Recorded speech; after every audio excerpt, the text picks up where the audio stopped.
मला काहीच कळत नाही. मी फक्त एवढंच प्रार्थना करते की आर्यन अभयचा असावा, कारण मी रोहनला कधीच माफ करू शकणार नाही, आणि स्वतःलाही. मी डायरी खाली पाडली. मी जमिनीवर बसलो, रडू लागलो. भयानक शंका. मी 2 तास त्याच जागी बसलो राहिलो. कशाचाच विचार होत नव्हता. माझ्या आयुष्याचा प्रत्येक क्षण, प्रत्येक आठवण, प्रत्येक आनंदाचा पल माझ्या डोळ्यासमोर फिरू लागला. आर्यनचा जन्म, त्याचे पहिले शब्द, त्याचे पहिले पाऊल, हे सगळं खोटं होतं का? मी उठलो. आरशासमोर उभा राहिलो. माझा चेहरा पाहिला. डोळे लाल झाले होते. मी स्वतःलाच ओळखू शकत नव्हतो. मग मी आर्यनच्या खोलीत गेलो. तो शाळेत होता. त्याचे फोटो भिंतीवर होते. मी एक एक फोटो पाहू लागलो. त्याचे डोळे रोहनसारखे, त्याचं हसणं रोहनसारखं, त्याच्या हाताची बोटं रोहनसारखी. मी आधी कधीच हे लक्षात घेतलं नव्हतं किंवा घेऊच इच्छिलं नव्हतं. पण आता सगळं स्पष्ट होतं. मी माझा फोन काढला. रोहनचा नंबर डायल केला. 3 वेळा घंटा वाजली. त्यानं उचललं. अभय, काय झालं भाऊ? रोहन, तू पुण्यात कधी येतोयस? अरे, मी पुढच्या आठवड्यात येणार होतो. काय झालं? सगळं ठीक आहे ना? मी गप्प राहिलो. अभय, बोल ना. रोहन, मला तुझ्याशी भेटायचं आहे. लवकर. ठीक आहे, मी उद्या येतो. काय झालं? आवाज का असा येतोय? तू फक्त ये. मी फोन ठेवला. प्रियाशी संवाद. संध्याकाळी मी हॉस्पिटल गेलो. प्रिया बरी होत होती. ती बेडवर बसली होती. मला पाहून तिनं हसून म्हटलं, अभय, तू आलास? मला आता बरं वाटतंय. उद्या मी घरी येऊ शकते. मी तिच्यासमोर खुर्चीवर बसलो. तिच्याकडे पाहिलं. अभय, काय झालं? तू असा का पाहतोयस? मी तिच्या हातात ती डायरी ठेवली. तिचा चेहरा पांढरा पडला. हात थरथरू लागले. अभय, हे तू कुठून? तू मला सांगितलं का नाहीस प्रिया? ती रडू लागली. अभय, मी 7 वर्ष मी तुझ्यावर पूर्ण विश्वास ठेवला, आणि तू मला काहीच सांगितलं नाहीस. अभय, ऐक, मी काय सांगू? लग्नाआधी रोहनने प्रपोज केलं होतं, पण मी त्याला नकार दिला होता. मी तुझ्यावरच प्रेम करायचे. आणि लग्नानंतर त्या रात्री काय झालं? प्रिया डोकं खाली घालून रडत होती. मला माफ कर अभय. मला शब्द नाहीत. त्या रात्री रोहनने, त्यानं मला वाईन प्यायला दिली. मी गर्भवती होते म्हणून थोडीशीच प्यायली. पण नंतर मला काय झालं मला नीट आठवत नाही.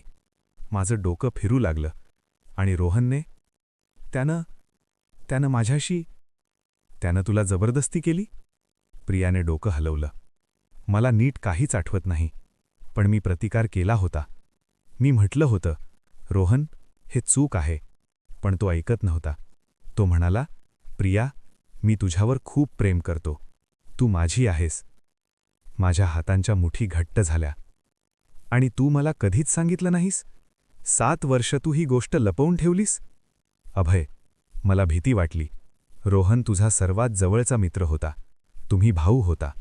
मला वाटलं, मी सांगितलं तर तुमची मैत्री तुटेल आणि तू मला सोडून जाशील. आणि आर्यन? प्रिया आणखी जोरात रडू लागली. आर्यन? मला माहीत नाही अभय. मला माहीत नाही तो तुझा मुलगा आहे की रोहनचा. मी कधीच तपासलं नाही. मला तपासायची हिंमतच नव्हती. माझं डोकं फिरू लागलं. मी हॉस्पिटलमधून बाहेर पडलो. DNA taste. मी घरी आलो. आर्यन शाळेहून परतला होता. माझी आई त्याची काळजी घेत होती. आई बाबा आर्यनच्या जन्मानंतर आमच्यासोबत राहायला आले होते. अभय, तू आलास? आर्यन तुझी वाट पाहत होता. आर्यन धावत माझ्याकडे आला. पप्पा, आज शाळेत मी क्रिकेटमध्ये 6 मारला. मी त्याला गोदीत घेतलं. त्याच्या डोळ्यात पाहिलं. त्याचे निरागस डोळे. तो म्हणाला, पप्पा, तू रडलास का? तुझे डोळे लाल झाले आहेत. मी हसायचा प्रयत्न केला. नाही बेटा, बस थोडं डोकं दुखतंय. तू माझ्यासाठी चहा आणू का? माझ्या डोळ्यात पाणी आलं. मी त्याला घट्ट मिठीत घेतलं. नको बेटा, तू फक्त माझ्यासोबत बैस. रात्री आर्यन झोपल्यावर मी त्याच्या केसातून एक धागा काढला.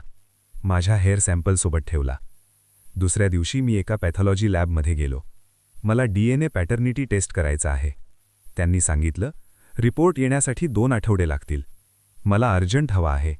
1 आठवड्यात देऊ शकतो, पण एक्स्ट्रा चार्जेस लागतील. काहीही चालेल. रोहनशी भेट. रोहन दुसऱ्या दिवशी पुण्यात आला. मी त्याला एका कॅफेमध्ये बोलावलं होतं, सार्वजनिक ठिकाण, कारण मला माहीत होतं की मी माझ्यावर नियंत्रण ठेवू शकणार नाही. रोहन आला. त्याच्या चेहऱ्यावर ते नेहमीचं हसू. अभय, काय झालं भाऊ? तू इतका सिरियस का आहेस? मी त्याच्यासमोर प्रियाची डायरी ठेवली. त्याचा चेहरा फिका पडला. हे हे काय आहे? वाच. त्याने डायरी उघडली. काही पानं वाचली. त्याचे हात थरथरू लागले. अभय, ऐक. काय ऐकू रोहन? तुला प्रियावर प्रेम होतं?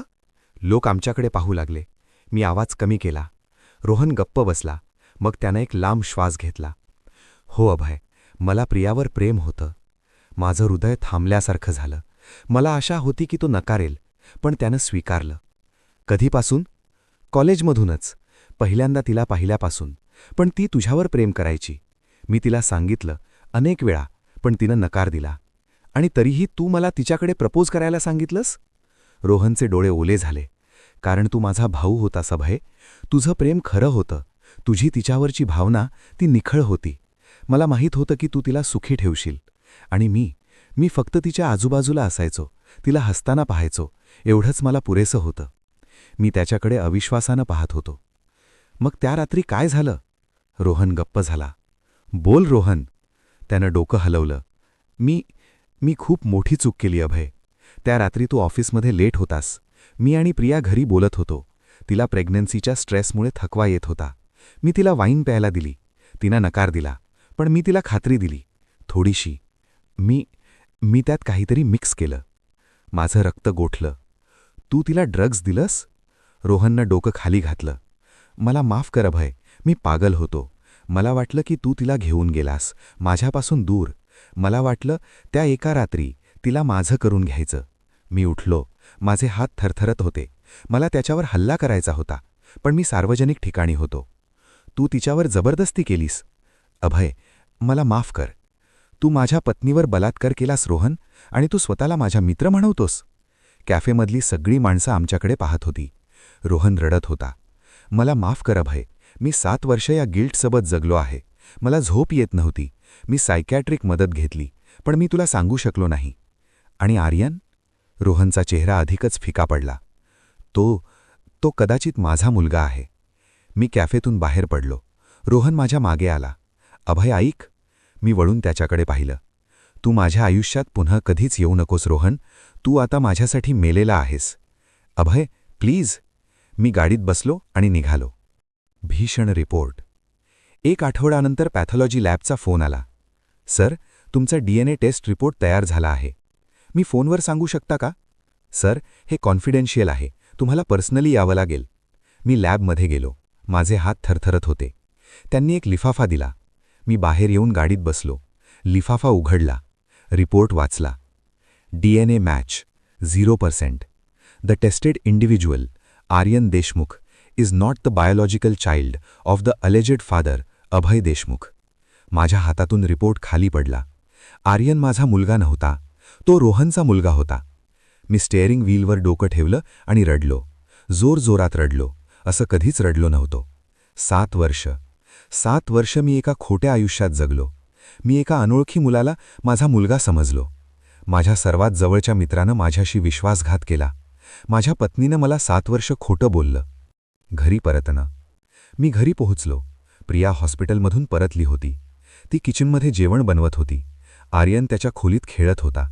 मी प्रियासमोर तो रिपोर्ट ठेवला. तिनं रिपोर्ट वाचला. तिचा चेहरा पांढरा झाला. ती खाली बसली, रडू लागली. अभय, मला माफ कर. माझ्या आईनं हॉलमधून पाहिलं. काय झालं?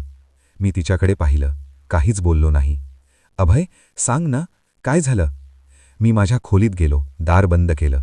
2 तास मी तिथे बसलो. कशाचाच विचार होत नव्हता. मग आर्यन दरवाजावर नॉक करू लागला. पप्पा, पप्पा, दार उघड. मला तुझ्याशी बोलायचं आहे. मी दार उघडलं. आर्यन आत आला. पप्पा, आई का रडतीये? तू आणि आई भांडलत का? मी त्याच्याकडे पाहिलं. त्याचे निरागस डोळे, त्याचं गोड हसू. नाही बेटा, काहीच नाही. पप्पा, तू मला खरं सांग. आई रडतीये. आजी पण अस्वस्थ दिसतीये. मी त्याला गोदीत घेतलं. घट्ट मिठीत, बेटा, तू मला खूप आवडतोस. तू माझ्यासाठी सगळं काही आहेस. मलाही तू खूप आवडतोस पप्पा. त्या क्षणी मला जाणवलं, रक्त हे नातं ठरवत नाही, प्रेम ठरवतं. निर्णयाचा क्षण. त्या रात्री मी प्रियाशी बोललो. प्रिया, तू माझ्याशी 7 वर्ष खोटं बोललीस. अभय, मला माफ कर. मी घाबरले होते. मला तू सोडून जाशील अशी भीती वाटली. तू मला सत्य सांगायला हवं होतं, लग्नाच्या लगेच. मला माहीत आहे, पण मी कमकुवत होते. मला तुझं प्रेम गमावू इच्छित नव्हतं. मी खिडकीतून बाहेर पाहत होतो. अभय, तू आता काय करणार आहेस? मी वळून त्याच्याकडे पाहिलं. मला माहीत नाही प्रिया, मला विचार करायचा आहे. तू मला डिवोर्स देणार आहेस का? मी काहीच बोललो नाही. प्रियाने डिवोर्सची कागदपत्र माझ्यासमोर ठेवली. अभय, मी आधीच वकिलाशी बोलले आहे. हे पेपर्स आहेत. तू साईन करशील तर मी घर सोडून जाईन. आर्यनला मी घेईन, तुला त्रास देणार नाही. मी त्या पेपर्सकडे पाहिलं. आणि आर्यन? मी त्याला सत्य सांगीन मोठा झाल्यावर. तो रोहनचा उलगा आहे हे. आणि तो मला विसरेल? प्रिया रडू लागली. अभय, प्लीज, तू माझा बाप आहेस. रक्तानं नाही, पण प्रेमानं. तू त्याला वाढवलं. त्याचे पहिले शब्द तुझ्यासाठी होते. त्याचं पहिलं पाऊल तुझ्याकडे होतं. मी आर्यनच्या खोलीत गेलो. तो झोपला होता. मी त्याच्या शेजारी बसलो. त्याचा हात माझ्या हातात घेतला. त्याचा चेहरा इतका शांत होता. मला आठवलं, जेव्हा तो जन्माला आला तेव्हा मी त्याला पहिल्यांदा गोदीत घेतलं होतं. किती लहान होता, किती नाजूक होता. मी त्याला पाहून रडलो होतो आनंदानं. मला आठवलं, त्यानं पहिल्यांदा पप्पा म्हटलं तेव्हा. मी ऑफिसमधून धावत घरी आलो होतो. मला आठवलं, त्याचं पहिलं पाऊल. तो माझ्याकडे धावत आला होता आणि मी त्याला घेतलं होतं. 7 वर्षाचे प्रत्येक आठवण माझ्या डोळ्यासमोर फिरल्या गेल्या. तो माझा मुलगा होता. रक्तानं नाही, पण प्रेमानं. माफीचा मार्ग. मी प्रियाकडे परतलो. प्रिया, तू माझ्याशी 7 वर्ष खोटं बोललीस. अभय, मला माफ कर. तू माझ्यावर राग आहेस. तू माझा विश्वासघात केलास. तू नाहीस, रोहननं केला. त्यानं तुझ्यावर जबरदस्ती केली. आणि तू घाबरलीस, मला समजतं. प्रिया रडत माझ्या पायाशी पडली. अभय, मला माफ कर, मला माफ कर. मी तिला उठवलं. मी तुला माफ करतो, पण एक अट आहे. काय? आता आपल्यात कधीच खोटं नसावं, काहीही. वचन देते. रोहनशी अंतिम संवाद. मी रोहनला फोन केला. अभय, रोहन, मला तुझ्याशी शेवटच्या वेळेस भेटायचंय. मी येतो. आम्ही एका पार्कमध्ये भेटलो. रोहन माझ्यासमोर उभा राहिला.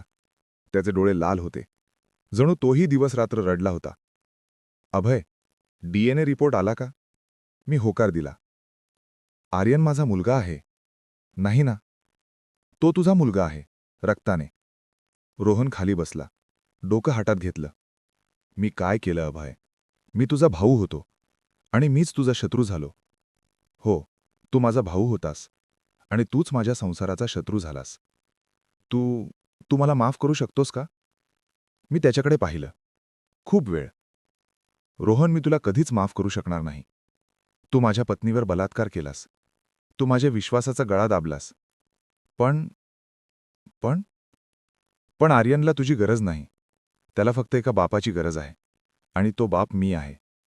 अभय, तू आर्यनच्या आयुष्यातून दूर राहा रोहन. कधीच परत येऊ नकोस. त्याला सत्य कधीच कळू देऊ नकोस. तू तुझं आयुष्य जग आणि आम्हाला आमच्या आयुष्यात राहू दे. रोहन रडू लागला. मी काय केलं? तू एक चूक केलीस, एक मोठी चूक. पण आता तू त्यातून शिक या आणि दुसऱ्या कुणाच्या आयुष्यात असा विश्वासघात करू नकोस. मी उठलो. निघायला लागलो.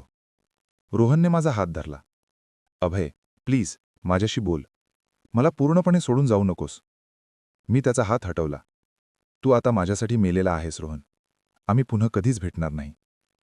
मी पार्कमधून निघालो. त्याआधी मागे वळून पाहिलं. रोहन जमिनीवर गुडघे टेकून रडत होता. माझ्या डोळ्यात पाणी आलं. पण मी मागे वळलो नाही.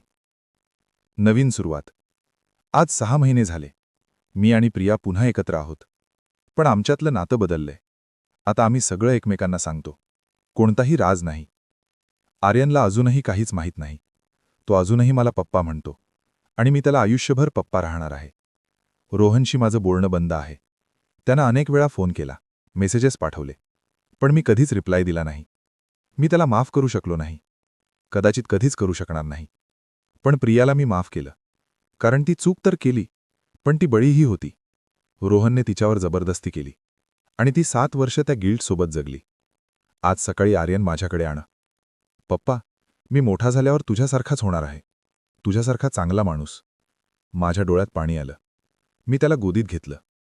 बेटा, तू माझ्यापेक्षाही चांगला माणूस होशील. तू माझा अभिमान आहेस. पप्पा, तू रडतोस का? नाही बेटा, हे आनंदाचे अश्रू आहेत. आनंदाचे अश्रू म्हणजे काय? जेव्हा कुणाला खूप खूप आनंद होतो तेव्हा डोळ्यातून पाणी येतं. त्याला आनंदाचे अश्रू म्हणतात. आर्यनने माझ्या गालावर हात फिरवला. मला पण तुझ्यावर खूप प्रेम आहे पप्पा. मलाही तुझ्यावर खूप प्रेम आहे बेटा. प्रियाशी संवाद. आज रात्री आर्यन झोपल्यावर मी आणि प्रिया बाल्कनीत बसलो होतो. आम्ही चहा पीत होतो. प्रिया शांत होती. तिच्या चेहऱ्यावर शांती होती, पण डोळ्यात अजूनही ती गिल्ट दिसत होती. अभय, तू मला माफ केलंस हे मला माहीत आहे, पण मी स्वतःला माफ करू शकत नाही. मी तिचा हात धरला. प्रिया, तू स्वतःला माफ केलं पाहिजेस. तू बळी होतीस. तू काही चुकीचं केलं नाहीस. पण मी तुला 7 वर्ष खोटं बोलले. कारण तू घाबरली होतीस. मला आता समजतं. तू माझं प्रेम गमावू इच्छित नव्हतीस. तू आर्यनला वडिलांशिवाय वाढवू इच्छित नव्हतीस. प्रिया रडू लागली. अभय, तू खूप चांगला आहेस. मी तुझी पात्र नाही. असं नाही. आपण दोघंही चुका केल्या. पण आपण त्यातून शिकलो. आणि आता आपण पुन्हा सुरुवात करतोय. तू खरंच मला माफ केलंस? मी तिच्याकडे पाहिलं. हो प्रिया, मी तुला माफ केलं. तिने माझ्या खांद्यावर बोकं ठेवलं. थँक्यू अभय, थँक्यू. आम्ही दोघंही शांतपणे आकाशाकडे पाहत होतो. तारे चमकत होते. मी विचार करत होतो, आयुष्य किती क्रूर असतं आणि किती सुंदरही असतं. 3 महिन्यांपूर्वी मला रोहनचा एक लांब मेसेज आला होता. मी तो वाचला नव्हता, पण आज मी ठरवलं की वाचावा. अभय, मला माहीत आहे तू हा मेसेज वाचणार नाहीस, पण तरीही मी लिहितोय, कारण मला माझ्या मनातली गोष्ट सांगायची आहे. मी 7 वर्ष या गिल्टसोबत जगलो. दररोज, दर रात्र. मला झोप येत नव्हती. स्वप्नात तुझा चेहरा दिसायचा, प्रियाचा चेहरा दिसायचा, आर्यनचा चेहरा दिसायचा. मी सायकायट्रिस्टकडे गेलो, थेरपिस्टकडे गेलो, पण काहीच फरक पडला नाही. कारण माझी चूक इतकी मोठी होती की त्याची शिक्षा कधीच संपणार नाही. मी तुला सांगू इच्छितो की त्या रात्री काय झालं. पूर्ण सत्य. मला प्रियावर प्रेम होतं, खूप, कॉलेजमधूनच. पण तिने माझा नकार दिला. तिने तुला निवडलं. मी तुझ्यावर राग आला नाही, कारण तू माझा भाऊ होतास आणि तुझं प्रेम खरं होतं. पण माझ्या मनात एक शंका होती. तू तिला सुखी ठेवू शकशील का? तू गरीब होतास. तिला तिच्या कुटुंबाविरुद्ध जावं लागलं.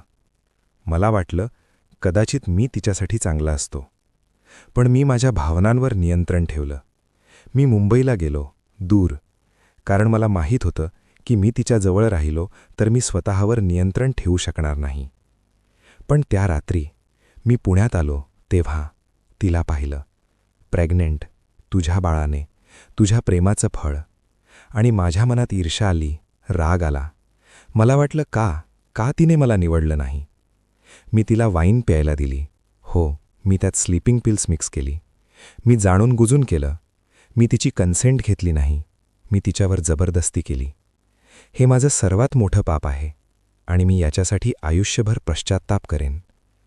आर्यन, तो माझा मुलगा आहे, रक्ताने, पण तू त्याचा खरा बाप आहेस. तू त्याला वाढवलंस.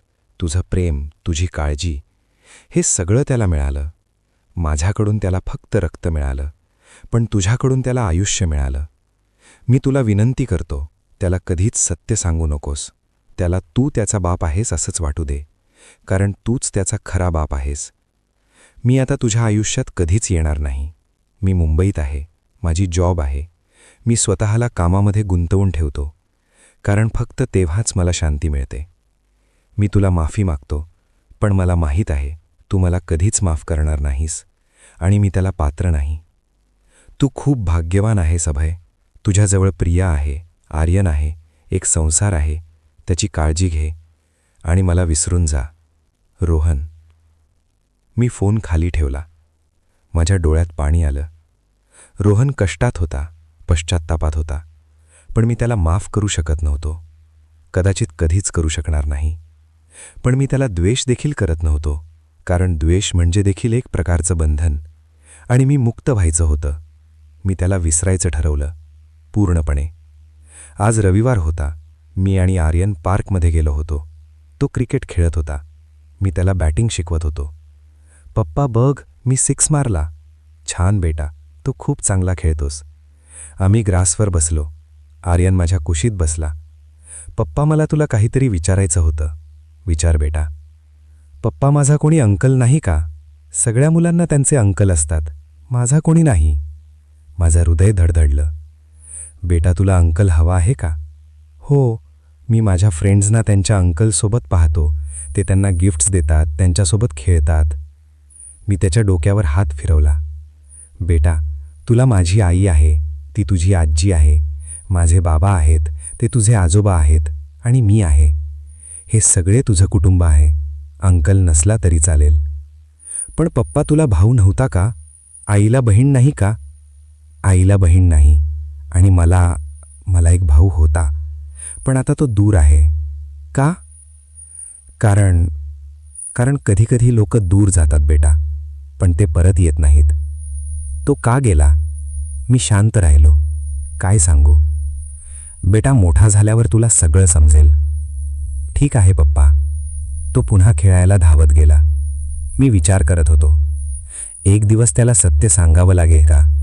नाही, कधीच नाही. तो माझा मुलगा आहे, आणि तो नेहमीच माझाच राहील. रात्री मी आणि प्रिया बोललो. प्रिया, आज आर्यनने मला विचारलं की त्याला कोणी अंकल नाही का? प्रिया घाबरली. त्याला रोहनबद्दल माहीत झालं का? नाही, तो फक्त विचारत होता. मी त्याला सांगितलं की मला एक भाऊ होता, पण तो दूर गेला. प्रिया, आपण त्याला कधी सत्य सांगणार आहोत का? मी तिच्याकडे पाहिलं. नाही, कधीच नाही. पण एक दिवस त्याला कळेल.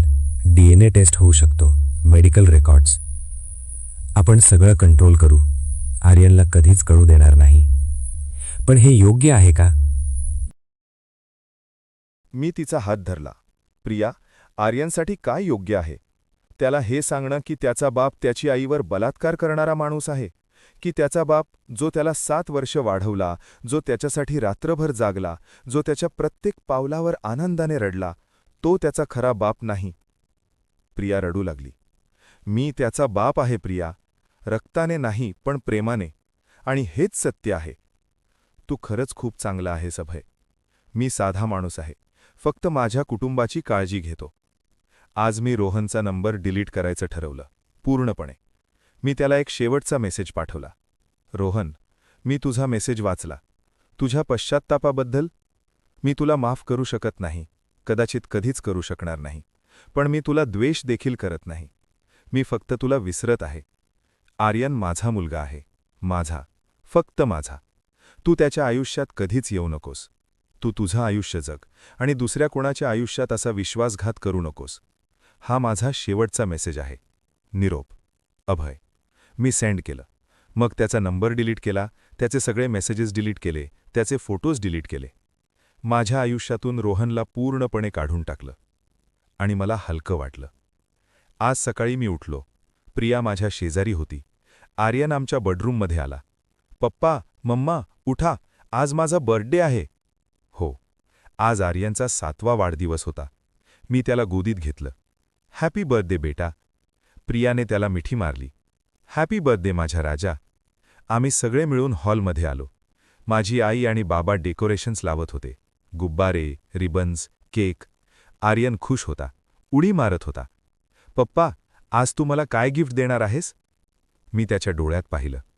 बेटा, मी तुला सर्वात मोठं गिफ्ट आधीच दिलं आहे. काय?